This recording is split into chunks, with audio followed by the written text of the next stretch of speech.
थेट जाऊया, संदीप देशपांडे बोलतायत. पणामुळे झालेला आहे.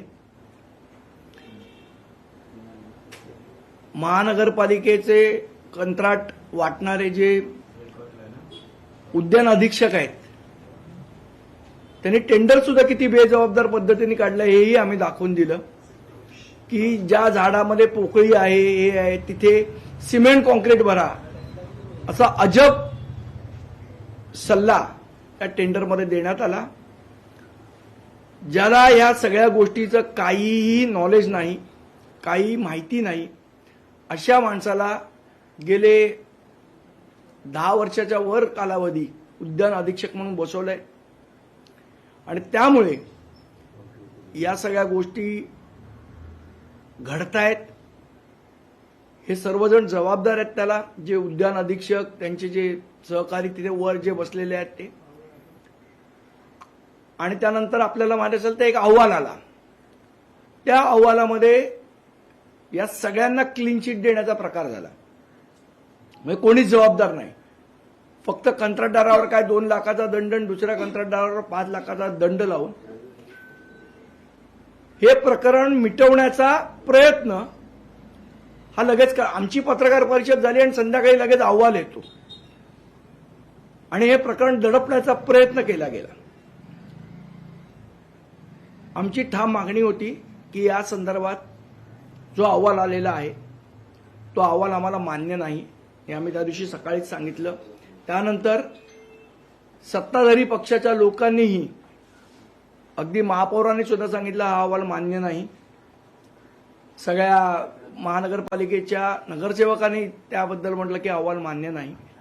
तरी सुद्धा प्रशासनाने त्या संदर्भात कुठलीही कारवाई किंवा भूमिका ही जाहीर केलेली नाही.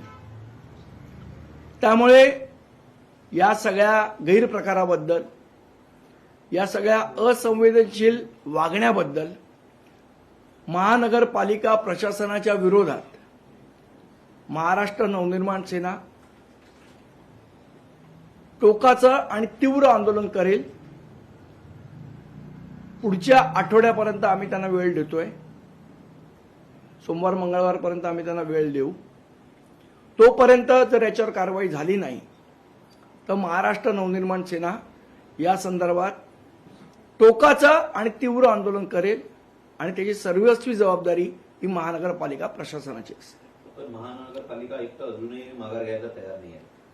मी सांगितलं ना, आम्हाला कोणी माघार कोणी हे घ्या, त्या चिमुरड्याला न्याय मिळाला पाहिजे ही आमची मागणी आहे. ह्याच्यात कोणाचा इगो मध्ये आणण्याची कोणीच गरज नाही. एका मुलाच्या मृत्यूसमोर कोणाचा इगो महत्वाचा नाही. जे अधिकारी जबाबदार आहेत त्यांच्यावर कारवाई झाली पाहिजे आणि एका तटस्थ समितीकडून या सगळ्या प्रकारची चौकशी झाली पाहिजे ही आमची मागणी आहे. जर ती मागणी पूर्ण नाही झाली तर आम्हाला टोकाचा आणि तीव्र संघर्ष महानगरपालिका प्रशासनाबरोबर करावा लागेल. याचा आम्ही सुतोवाच काल जे आयुक्तांना पत्र दिलंय त्याच्यामधनं केलेलं आहे. या प्रसंगी जे निलंबन करण्यात आलं होतं त्याला शब्द देण्यात आला होता चौकशी सापेक्ष निलंबन. म्हणजे जी चौकशी झाली तीच मुळात चुकीच्या लोकांनी केलेली आहे. विशेष अभियांत्रिकी विभागाचे उपायुक्त, अभियांत्रिकी विभागाचे उपायुक्त हे लोक ही चौकशी करायला पहिली गोष्ट सक्षम नव्हते. त्यांच्याकडे त्या सगळ्या प्रकाराचं कुठलेही ज्ञान नाही. अशा लोकांच्या चौकशीला काही अर्थ उरत नाही. आणि आपण जर अहवाल बघितला तर ह्या गोष्टी दडपण्याचा प्रयत्न त्या अहवालात झालेला आहे. त्यामुळे आमची मागणी आहे की तटस्थ समितीकडनं याची चौकशी झाली पाहिजे आणि जो अधिकारी 2-2 वर्ष निष्क्रियपणे बसून आहे त्या अधिकाऱ्याची तिकडनं बदली झाली पाहिजे किंवा निलंबन झालं पाहिजे ही आमची मागणी आहे. उद्यान अधीक्षकांबद्दल जर आयुक्तांना प्रश्न विचारला तर त्याबद्दल ते उत्तर देत नाही. तुमचा वैयक्तिक काय हेतू असेल तर मला पत्र लिहून सांगा. आमचा कुठलाही वैयक्तिक हेतू नाही. अशा पत्रकारांना उत्तरं देतात. तुम्ही पत्र माझ्या आयुक्तांना दिले, तुम्हाला उत्तर या पत्राचं मिळायला अपेक्षा आहे. पत्राचं उत्तर द्यावं नाही द्यावं हा त्यांचा प्रश्न आहे. जर नाही दिलं तर आम्ही संघर्षाची तयारी केलेली आहे. उद्या आमच्या विभागाध्यक्षांची बैठक आम्ही बोलवणार आहोत, मुंबईतल्या सर्व विभागाध्यक्षांची, आणि अख्खी मुंबई म्हणून ताकदीने महानगरपालिकेच्या विरोधात आंदोलन करेल.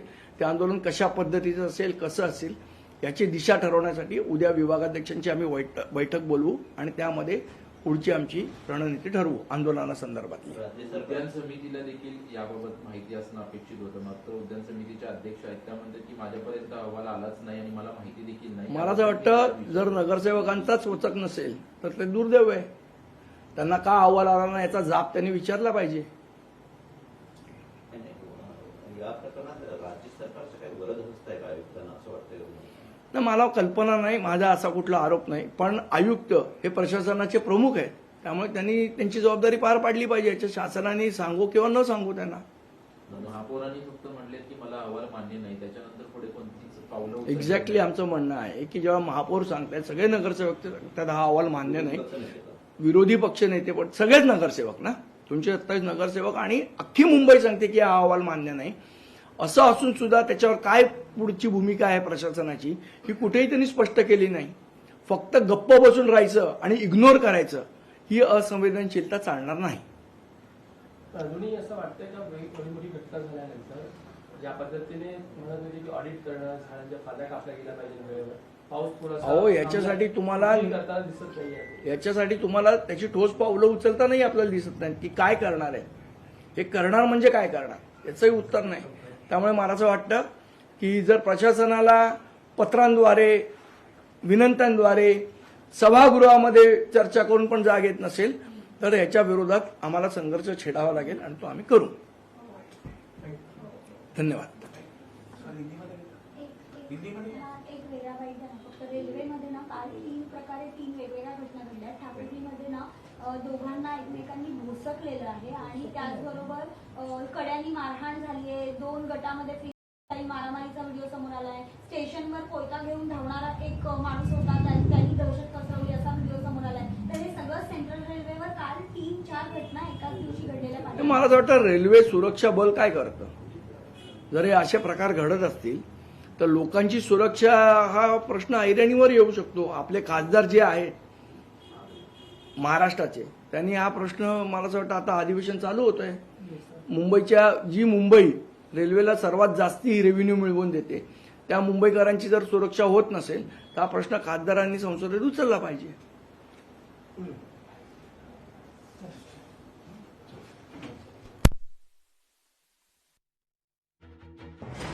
मनसे चेंबूर प्रकरणामध्ये तीव्र आंदोलन छेडणार.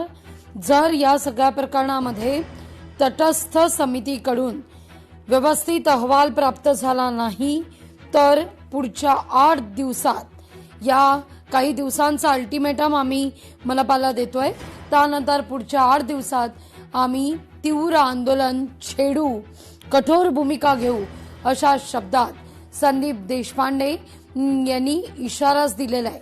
चेंबूर दुर्घटने प्रकरणामध्ये संबंधित अधिकाऱ्यावर जोवर कारवाई होत नाही तोवर शांत बसणार नाही अशी भूमिका मनसेची आहे.